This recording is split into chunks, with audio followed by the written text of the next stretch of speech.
નમસ્કાર મિત્રો, ફરી એક વખત સ્વાગત છે આપણી આ ચેનલ ઓશન કોચિંગ ક્લાસીસમાં. આજે આપણે જોવાના છે જ્ઞાન સાધના સ્કોલરશિપ પરીક્ષા 2024, એટલે કે તમારી જે 2024ની પરીક્ષા આવવાની છે જ્ઞાન સાધનાની ધોરણ 8 માટે, એના વિજ્ઞાન વિષયના ચેપ્ટર 4ના મોસ્ટ આઈએમપી પ્રશ્નો આપણે આ વિડીયોની અંદર જોવાના છે. કયા કયા પ્રશ્નો પૂછાઈ શકે એવા છે મોસ્ટ આઈએમપી, જેની અંદર તમને ઘણી બધી મદદ મળશે.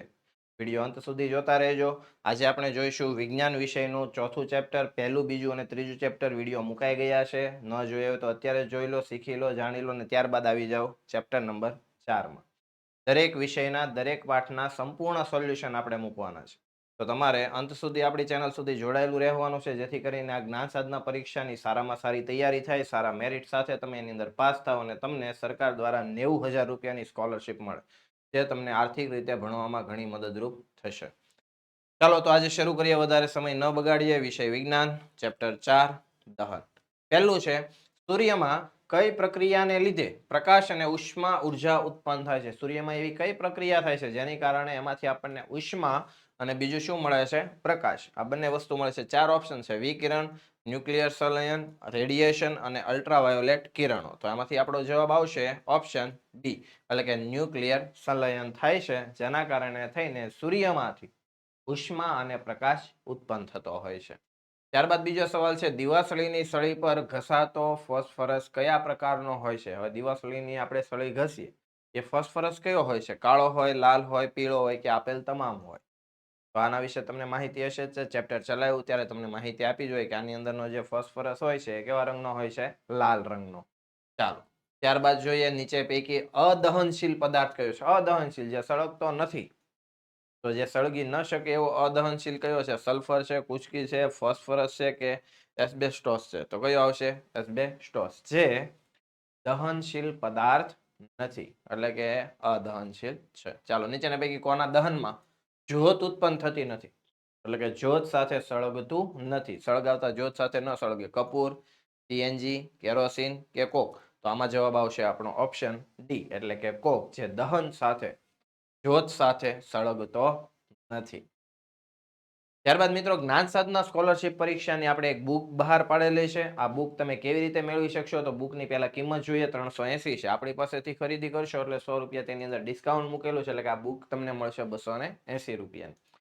બુક ઉપર કોઈ કુરિયર ચાર્જ નથી. કુરિયર ચાર્જ એટલે કે ઘરે સુધી તમારી પહોંચી જશે, એમાં તમારે કોઈ એક્સ્ટ્રા બીજા ખર્ચ કરવાની જરૂર નથી. અને આ બુક કેવી રીતે મેળવવી? તો લિંકની અંદર તમને દરેક ડિસ્ક્રિપ્શન બોક્સની અંદરથી મળી જશે. તો ડિસ્ક્રિપ્શન બોક્સ જુઓ, જાણો. બુક ખૂબ જ મહત્વની છે, પરીક્ષા માટે ખૂબ જ તમને મહેનત કરાવશે, અથવા તો આ બુકની અંદરથી મોસ્ટ ઓફ પ્રશ્નો તમારા પરીક્ષાના હશે. તો આ બુક જોવી, જાણવી, લેવી ચૂકશો નહીં. આગળનો પ્રશ્ન જોઈએ, 5મો. નીચે પૈકી કયો દહનનો પ્રકાર નથી? એટલે કે આમાંથી કયું દહન નથી? ઝડપી દહન, સ્વયંસ્ફુરિત દહન, વિસ્ફોટ કે ધડાકો? આમાંથી દહન કોને ન કહી શકાય? તો તમે જાણો જ છો કોને દહન ન કહેવાય. ધડાકો જે થાય તેને દહન કહી શકાય નહીં. નીચેના પૈકી કયો ગુણ આદર્શ બળતણનો નથી? આદર્શ બળતણ એટલે સારામાં સારું આપણે બળતણ કહી શકીએ, જેનો વધારેમાં વધારે આપણે ઉપયોગ કરી શકતા હોય. સસ્તું, મધ્યમ દરે દહન પામતું હોય તેવું, જ્વલન બિંદુ ઊંચું હોય તેવું કે પ્રદૂષણ રહિત હોય? તો જો ભાઈ જ્વલન બિંદુ ઊંચું હોય એનું આપણે આદર્શ બળતણ તરીકે ઉપયોગ કરી શકીએ નહીં, કારણ કે એને દહન થતા પણ ઘણો સમય લાગતો, અથવા તો એનું પૂર્ણ દહન થતું નથી. આપણો જવાબ આવશે ઓપ્શન સી, જ્વલન બિંદુ જેનું ઊંચું હોય તે. બળતણને બીજા કયા નામે ઓળખી શકાય? બળતણ જે હોય એને બીજું કયું નામ આપી શકાય? તો અદહનશીલ પદાર્થ, દહનશીલ પદાર્થ, દહન શામક પદાર્થ કે દહન પોષક પદાર્થ? તો આપણો જવાબ આવશે ઓપ્શન બી, એટલે કે દહનશીલ પદાર્થ. જે સળગી શકે એને જ બળતણ કહેવાય, અને સળગી શકે એટલે કે દહનશીલ હોય. જે ન સળગી શકે એને કહેવાય અદહનશીલ પદાર્થ. ચાલો, તો આપણે બળતણ તરીકે એને બીજું નામ આપી શકીએ દહનશીલ પદાર્થ, જે સળગી શકે હોય તેવો પદાર્થ. દહન પામી ગરમી અને પ્રકાશ ઉત્પન્ન કરતા પદાર્થને શું કહે? દહન કરતા આપણને જે ગરમી અને પ્રકાશ પ્રાપ્ત થાય છે, એમાંથી મળે છે, તો એને આપણે આ પદાર્થને શું કહેવાય? દહન ઉત્તેજક, બળતણ, દહન પોષક કે દહન શામક? તો આને કહેવાય બળતણ. ગેસનો ચૂલો, ફાનસ, પ્રાઇમસ વગેરેમાં નીચે કાણાવાળી રચના શા માટે હોય છે?